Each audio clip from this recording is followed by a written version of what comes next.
Hello and welcome to my YouTube channel. Since this is meant to be a self-introduction, I'm gonna start out with my name. I go by the name of Josh, which is an acronym. My legal name is quite a mouthful, so about 30 years ago, a very good friend of mine created this acronym, and that's what I'm going by, for 30 years now. And let me tell you a little bit about myself. I was born as the first of 7 brothers.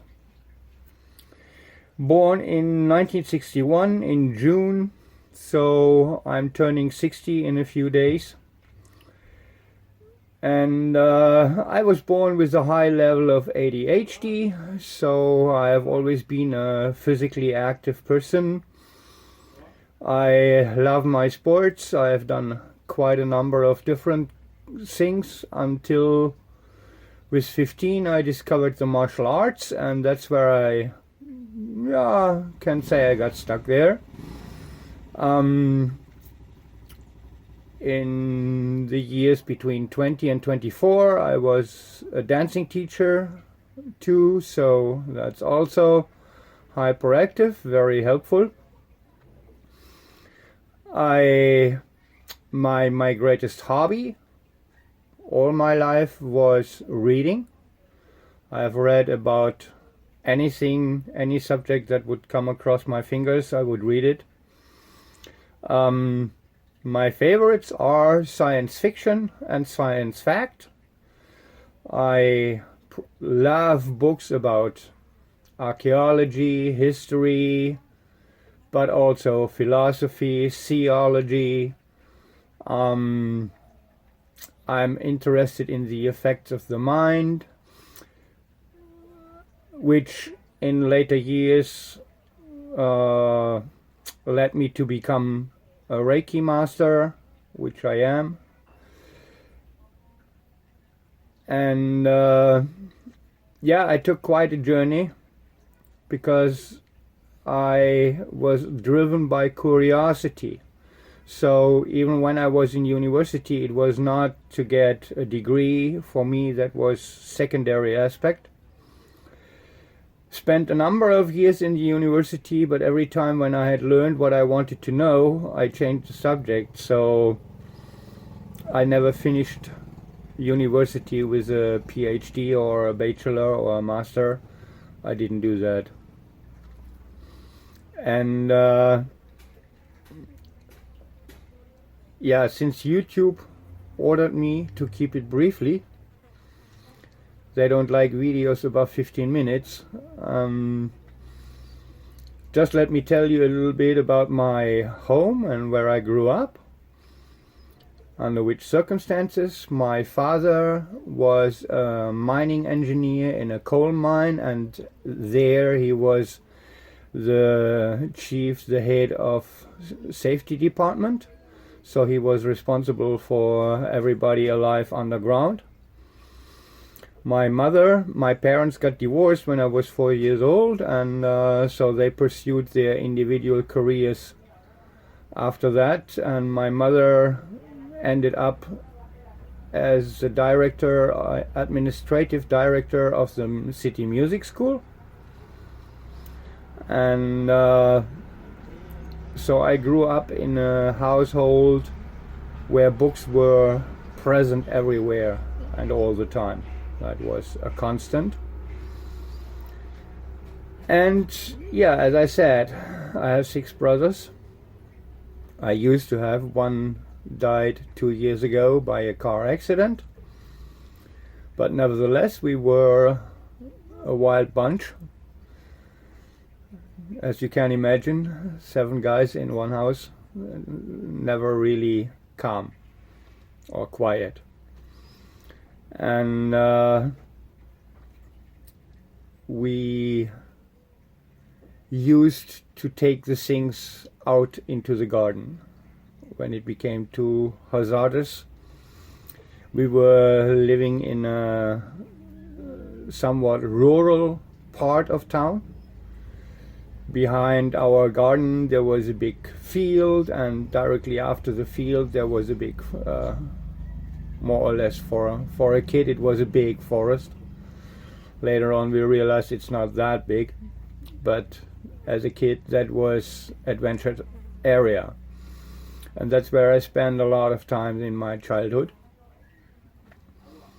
running around in the forest or driving around on my bicycle to compensate for my hyperactivity, because as I said, I love reading books. That's one of the major red lines in my life. But after a few hours of reading, my hyperactivity made me restless, and I would jump on my bicycle and drive around for an hour or two. And so that's how I dealt with the situation. In my later years, in school and after being out of school, just in the course of life, I learned a bunch of languages. In the course of my life I learned altogether 7. I'm learning number 8 now, or improving number 8 now, which is Spanish. I learned as a native speaker German. I learned from my grandparents. I learned Dutch. In school, English and Latin, and after school, Italian, French, in university, Japanese, and also in university I learned how to write Dutch, which was a bit more complicated than speaking for me. That speaking came easy. Writing, their way of spelling things is very different to the German one. Was quite funny sometimes. Creates a number of very typical jokes. And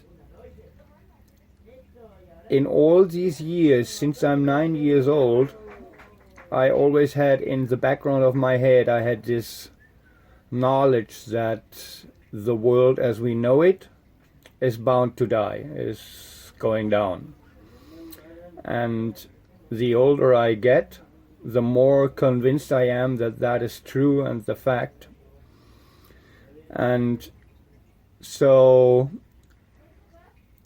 right now I am living in Paraguay since a year and a half, close to a year and a half. I arrived a week before the pandemic and the global lockdown happened. But I arrived here intentionally. It was not that I got stuck here. It was I went to Paraguay and then the lockdown happened. And I came here to start my own prepping, to prepare for the cataclysm that I expect to happen. And that's what I'm doing right now, and that is what is the center of my life. I am working on the preparations to survive the coming cataclysm, and as these cataclysm that I expect is accompanied by a global tsunami, and we know that these things have happened in the past, and we know that at least in 1 or 2 of the cases the tsunami washed over the Andes. So it's not a 50-meter wave, it's more a 500 or more meter wave. And at one point I realized if I want to survive that, I would need a boat. You cannot survive that in a cave. The water will just rush into the cave and drown you in there. So January this year I started working on my trimaran, which is, when it is finished, meant to be a houseboat, equipped with a bedroom, a kitchen, a workshop, and that's all I need. I mean, I'm alone. I have no responsibilities, nobody to take care of. It's just me, and I am used to live on a very small space. I don't need much. So this little boat of about 7 meters, it's about 21, 22 feet, is sufficient for me. And what I did is I acquired from someone here in the neighborhood. I acquired this steel hull and expanded it to what you could call a trimaran. I have mounted on both sides 2 side beams to hold tubing as floating bodies to give the thing more stability in the water. And right now I am finishing up on the internal parts. There is integrated a baking oven, so I can bake bread and pizza and sell that. I'm a pizzaiolo also. I learned Italian cooking in a restaurant for 4 or 5 years in Germany, working in an Italian place. And people say my cooking and my pizza are very tasty, so I gonna fall back on that and earn me a little money in that way. But as I said, the oven is not yet finished. The structure itself is there. I have to finish up with the wallings, so then I can start baking in there. But that is what I'm busy with and what is at the moment occupying my life. For the moment, let that be enough about myself. Thanks for your attention and your time. And if you want to support me, please subscribe to my channel, give me a like, a thumbs up, and if you are in the position to do, you are welcome to support me in Patreon. Links will be in the description. Thank you. Ciao.